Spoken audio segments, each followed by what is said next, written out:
எனக்கு என்ன செய்யறதுனே புரியல. நான் என் வேலை முடிஞ்சு சாயங்காலம் ஊருக்குள்ள வந்தப்போ அமைச்சர் ஐயால இருந்து எல்லாருமே உசுர் பொழைச்சு ஊருக்கு போயிட்டாங்கன்னு தகவல் தான் வந்துச்சு.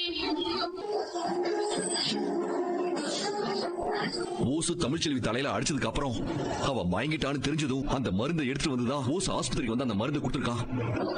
அதுக்கப்புறம் நான் மருந்து கொண்டு வரும்போதுதான் தமிழ்ச்செல்வி அங்க மயங்கி கிடந்ததை பார்த்து நான் அவளை தூக்கிக்கிட்டு ஆஸ்பத்திரிக்கு வந்தேன்.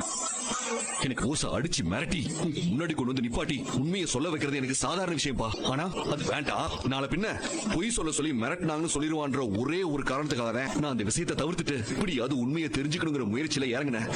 அப்பதான் இது விஷயமா நான் தமிழ்ச்செல்வி போய் பேசினேன். ஓசு மருந்து கொண்டு வந்ததுல எனக்கு சந்தேகம் இருக்கு.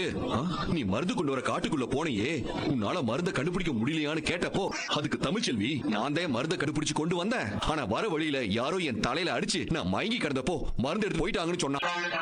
அது ஒருவேளை ஓசா இருக்குமோன்னு எனக்கு சந்தேகம் வந்துச்சு. நான் தமிழ்ச்செல்வி கிட்ட நீ ஏன் எங்க வீட்டை சேர்ந்த யார்கிட்டயும் நீ மருந்து கொண்டு வந்த விஷயத்தை சொல்லலான்னு கேட்டப்போ அந்த மருந்தை போஸ் கொண்டு வந்ததா எல்லாரும் நம்பி பாராட்டி புகழ்ந்து பேசிட்டு இருக்கும் போது நான் எல்லார்கிட்டையும் போய் அசிங்கமா அவரு மருந்தை கொண்டு வரல நான் தான் கொண்டு வந்தேன்னு சொல்றதுக்கு எனக்கு பிடிக்கல, அதனாலதான் உண்மையை மறைச்சிட்டேன்னு சொன்னா.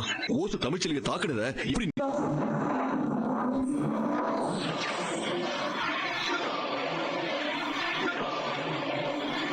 ஐயோ பாவி தமிழ்ச்செல்வி